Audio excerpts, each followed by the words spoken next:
좋아요, 구독! 네, 서울경제TV 증시8 조간 브리핑 시간입니다. 서울경제신문에서 발행한 이슈 전해드리는데요. 어떤 소식이 있을지 하나하나 살펴보겠습니다. 지난주 금요일장에선 우리 뉴욕 증시 3대 지수가 모두 상승하면서 마감했습니다. 국채금리가 하락하고 또 기술주가 상승하면서 앞으로 계속해서 연말 랠리를 기대할 수 있을지에 대한 그런 기대감이 계속해서 나오고 있는데요. 우리 시장 역시도 지난주 금요일장에서는 플러스권에서 1% 넘는 상승세를 보여주면서 마감했습니다. 오늘 우리 증시 어떤 모습으로 개장을 할지 저희 역시도 계속해서 추적해 볼 텐데요. 그 전에 오늘 나온 신문에는 어떤 소식이 있을지 하나하나 짚어보면서 어떤 중요한 이슈가 있을지 짚어보는 시간 가져보도록 하겠습니다. 자, 첫 번째 소식부터 말씀드립니다. 저와 함께 들어가시죠. 개미표 잡겠지만 외국인 이탈 시에는 득보다 실이 더 크다. 주말 사이 굉장히 크게 대두되었었던 이슈였습니다. 지금 보시는 것처럼 공매도가 내년 6월까지 전면 금지된다라는 소식인데요. 많은 투자자분들께서 좀 궁금해하셨던 소식이었을 것 같습니다. 오늘부터 내년 6월까지, 최소 내년 6월까지 공매도가 전면 금지됩니다. 금융권과 정치권에서는 총선을 위한 포퓰리즘 정책이라는 평가 역시도 나오고 있는데요. 이 가뜩이나 불안감이 큰 시장 상황에서 변동성을 더 유발할 수 있지 않느냐라는 우려도 나오고 있습니다. 금융당국은 한국 증시가 외국인 기관들의 공매도 놀이터가 됐다라는 개인들의 끊임없는 지적에도 글로벌 스탠다드라며 공매도 제도를 지금까지 유지해 왔습니다. 다만 지금 앞으로 계속되는 증시 불안정 속에서 공매도가 금지되면 득이 더 클지 혹은 실이 더 클지 우리도 좀 하나하나 따져봐야 될 텐데요. 화면 하나 좀 더 크게 살펴보겠습니다.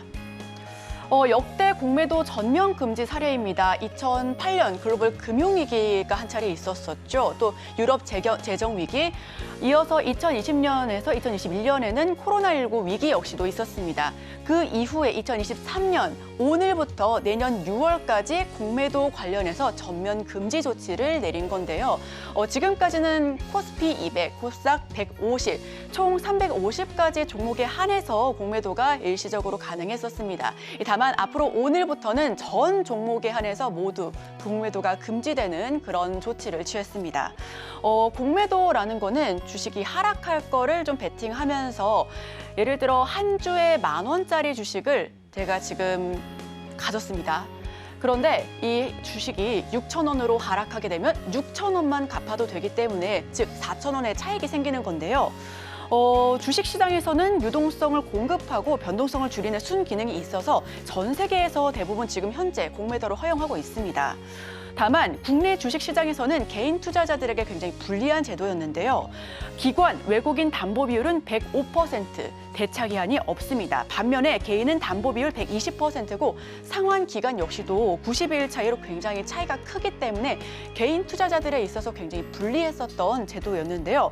최근 글로벌 투자은행 두 곳이 시장에서 불법 공매도를 하다가 적발된 것도 공매도 금지 조치의 하나의 원인으로 꼽히고 있습니다. 다만 이는 앞으로 내년 MSCI 선진국 지수 편입을 사실상 포기한 셈이 될 것이기 때문에 앞으로 외국인 투자자 유치가 좀 사실상 좀 어려워지지 않을까라는 그런 불만 역시도 나오고 있습니다. 최근까지도 금융당국에서는 공매도가 글로벌 스탠다드라면서 계속해서 이 공매도 제도를 유지할 것을 입장을 고수해 왔었는데요. 갑작스럽게 나온 소식이기 때문에 내년 총선을 위한 포퓰리즘 정책이 아닐까 하는 그런 불만 역시도 볼멘 소리가 나오고 있습니다. 총선 앞두고 표심 잡기를 지적하고 있는데 다만 금융당국에서는 기울어진 운동장에 대한 정상화 노력을 앞으로 계속해서 해 나갈 것이다라는 의견과 함께 이러한 부분이 우리 개인 투자자들이 계속해서 주식시장을 조금 더 안정적으로 투자하는 데 있어서 조금 더 좋은 쪽으로 변화해 나갈 것이다라는 긍정적인 소식까지도 전해드렸습니다. 지금 고금리 장기화 그리고 이팔 전쟁 등으로 변동성이 커진 상황에서 외국인 자금이 썰물처럼 빠져나갈 경우에 환율 역시도 좀 부정적으로 변하지 않을까라는 우려 역시도 공존하고 있는데요. 앞으로 오늘부터 공매도가 전면 금지되기 때문에 오늘 역시 지금 개장 직후의 증시 역시도 좀 계속해서 저희가 지켜봐야 될 것 같습니다. 앞으로의 주식시장 어떻게 변화할까요? 저희 주식시장 향방 역시 서울경제TV와 끝까지 함께해 주시길 바랍니다. 자, 그렇다면 다음 소식으로 전해가겠습니다. 두 번째 소식. 뉴진스처럼 될래. K-팝이 밀고 중소기업이 끌었다. 저 역시도 K-팝 스타들, 다양한 스타들의 메이크업을 따라해 본 적이 있는데요. 지금 우리나라 국내뿐만 아니라 해외에서도 인기가 크다 합니다.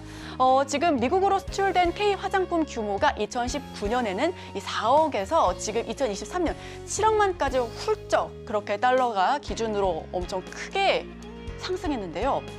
화장품 월별 미국 수출액을 보면은 2023년 1월부터 지금 현재 최근 9월까지 계속해서 점차적으로 고점을 높여가고 있었습니다. 앞으로 계속해서 K 화장품 주목해 보시면 좋을 것 같은데요. 최근 중국 소비와 관련해서 내수 소비재로 인해서 카지노, 화장품, 백화점 전반적으로 큰 상승세를 기대했었습니다. 생각한 것보다 큰 상승률은 보이지 않았었지만 그래도 K 화장품에 대한 위력과 앞으로의 전망은 긍정적으로 평가받고 있습니다. 피부가 너무 좋아졌다, K 화장품 너무너무 좋다 하는 그런 외국인 유튜버들로 인해서 입소문과 SNS로 K 화장품의 위력이 더욱더 커져가고 있는데요. 미국 시장, 유럽 시장 등에서 국외에서 큰 인기를 얻고 있습니다. 사실상 이전에는 중국과 일본 등 아시아 쪽에서만 계속해서 수출을 총력을 다했다라고 하면은 지금은 오히려 아시아보다는 북미와 그리고 유럽 쪽에서 큰 수출을 기대하고 있는데요. 아시아권과 달리 서구권에선 우리와 좀 피부 타입이 다르기 때문에 서구권에서도 먹힐까 하는 그런 우려가 있었지만 굉장히 크게 먹혀 들어가고 있습니다. 프랑스, 캐나다 등과 같은 점유율 경쟁을 벌이면서 점점 우상향하는 기조를 이어가고 있는데요. 앞서 지난해 5월과 올 4월에도 각각 점유율 17%, 18%로 1위에 올랐지만 20%를 넘긴 것은 지난 7월 이후에 처음이다라는 평가 잇따르고 있습니다. 미국에서 양호한 성과를 보이는 한국 화장품 브랜드들은 주로 스킨케어 제품들입니다. 지난 코로나19 팬데믹 시기에 마스크 때문에 피부 트러블 우리 역시도 겪었는데요. 외국인이라고 해서 다르지 않았습니다. 그때 당시에 피부 트러블이 굉장히 많아졌기 때문에 K 화장품이 트러블도 개선이 되고 또 가성비가 좋다라는 그런 입장이 나오면서 계속해서 K 화장품에 대한 인기가 많아지고 수출 역시 효자 품목으로 지정이 되고 있습니다.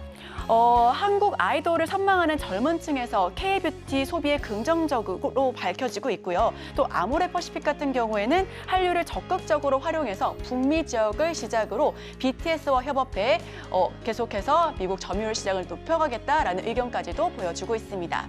7월 점유율 첫 20%를 넘기면서 1위를 차지했고요. 앞으로 계속해서 이 1위 자리를 지켜낼 수 있을지가 관건입니다. 스킨케어 제품 가성비템에 대한 입소문이 굉장히 많이 나가고 있고요. 스킨케어뿐만 아니라 색조 화장품 역시 인기입니다. 때문에 우리 많은 투자자분들께서 색조 혹은 이 화장품 OEM, ODM 관련주 역시도 관심이 높은데요. 클리오, 조선미녀 등 중소기업 약진에 아모레퍼시픽 등 대기업도 진열을 재정비하고 있다는 소식까지도 전해드립니다. K컬처 마케팅으로 북미 지역을 공략하고 있다는데 앞으로 우리 영화와 드라마 등에서 계속해서 이런 부분들이 좀 더 부각이 되면서 K 화장품 북미 지역, 유럽 지역으로의 수출 앞으로 계속해서 지켜보셔도 좋을 것 같습니다. 자, 그럼 다음 소식으로 넘어가 보겠습니다. 세 번째 소식 화면을 통해서 살펴보겠습니다.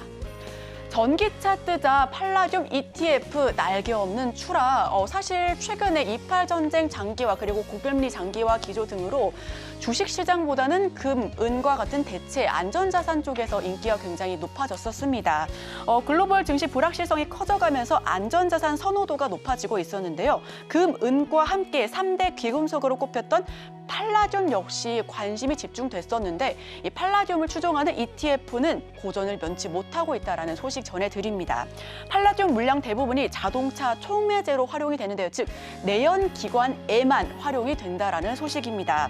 이 전기차 전환이 빨라지면서 수요 자체가 줄어들 것이다라는 부정적인 전망이 나왔는데 전기차 시대로 바뀌면서 팔라듐이 첫 희생양이 될 수 있다는 소식 전해드리고 있습니다. 5일 한국거래소에 따르면 올 들어 11월 1일까지 KB스타 팔라듐 선물 가격은 39%, 무려 40% 가까이 하락을 했는데요. 전체 ETF 통틀어서 수익률 꼴찌를 기록했습니다. 팔라듐은 구리 원석에 포함된 희귀 금속인데 금속 같은 경우에는 귀금속이 대표적인 안전 자산으로 꼽히기 때문에 지금과 같이 증시가 불안정할 때, 변동성이 클 때 많은 우리 투자자분들께서도 관심을 많이 갖고 있습니다. 실제로 금과 은 ETF 같은 경우에는 최근 들어서 굉장히 높은 수익률을 기록한 반면에 팔라듐 ETF 같은 경우에는 수익률 꼴찌, 계속해서 이제 저점을 낮춰가고 있었는데요. 그 이유가 전기차로의 전환이 빨라지면서 내연 기관에만 필요한 팔라듐이 점점 수요가 줄어들고 있다는 전망이 나오고 있어서입니다. 지금 선물 가격 올 들어서 40% 넘게 하락을 했고요. 3대 귀금속으로 꼽히고는 있지만 이 85%가 자동차 촉매제, 즉 귀금속이라기보다는 산업에 필요한 금속이다라는 인식이 강하기 때문에 앞으로 계속해서 이 팔라듐에 대한 수요가 줄어들지 않을까라는 부정적인 시선 나오고 있습니다. 전기차 전환 속도가 붙으면서 수요가 앞으로 계속해서 하락할 것으로 전망하고 있고요. 이 뱅크 오브 아메리카 같은 경우에는 팔라듐이 에너지 전환의 첫 희생양이 될 것이다라는 전망까지도 내놓고 있습니다. 앞으로 팔라듐 ETF 추종하시는 분들께서는 이런 부분까지도 함께 참고하시면서 투자 판단에 유의하셔야겠습니다. 자, 저희 마지막 소식 전해드리겠습니다. 네, 미국 내년 2분기 침체 가능성, 지정학적 위기로 금 매력 커져. 제가 직전에 전해드렸던 소식이 팔라듐 ETF와 관련된 소식이었는데요. 이번에는 금 소식 전해드리겠습니다. 지금 지정학적 위기와 고금리 장기화로 인해서 금, 그리고 안전자산에 대한 선호 심리가 굉장히 강해졌었는데요. 지금 CME 그룹의 대표였죠. 지금 대표로 재직하고 있는 우리 지금 에릭 놀란드 CME 그룹 수석 이코노미스트가 최근에 서울 여의도 콜레드 호텔에서 2023년 하반기 거시경제 리스크에 대해서 설명했습니다. 앞으로 우리는 증시가 하반기로 갈수록 내년 상반기로 갈수록 더욱 좋지 않을까라는 그런 기대감을 갖고 있었는데 오히려 수석 애널리스트 같은 경우에는 앞으로 경기 침체가 올 것이다라는 부분을 전망하고 있는데요. 왜냐하면 금리를 인하하거나 금리를 동결하고 나서는 마지막 금리 동결 시기에서부터 최소 6개월에서부터 24개월 이내에 경기 침체가 왔었기 때문입니다. 그런 역사적인 사실 때문에 만약에 지금 12월에도 FOMC에서 금리를 동결하고 그렇다면 올 6월이 마지막 금리 인상 시기였다면 올해 말은 조금 이르고요. 내년 초, 적어도 2025년 중반에는 경기 침체가 올 수도 있다는 그런 부분들 전망하고 있습니다. 국제 금 가격이 이로 인해서 계속해서 상승 탄력을 받고 있습니다. 이팔 전쟁으로 인해서 이 지정학적인 리스크 때문에 앞으로 계속해서 금 가격이 상향 조정될 것이다라는 의견 덧붙여지고 있는데요. 금 관련주가 최근에서도 강세를 보였지만 앞으로도 계속해서 주목해 보셔야 될 것 같습니다. 미국 증시 내년 상반기, 특히나 그 2025년 중반까지도 경기 침체를 겪을 수 있다라는 그런 부정적인 전망이 나오면서 대체 자산에 대한 금 선호 심리가 앞으로 더욱더 커질 것을 전망하고 있습니다. 증시 하방 압력이 커지면 금값이 재조명될 것으로 부각이 되고 있기 때문에 우리 여러분들께서도 이런 부분까지도 함께 확인하시면서 투자 판단에 참고해 주시면 좋겠습니다. 자, 그렇다면 제가 준비한 소식은 여기까지입니다. 저희 바로 이어서 오늘의 일면을 통해서 전문가 의견 덧붙여서 들어보겠습니다.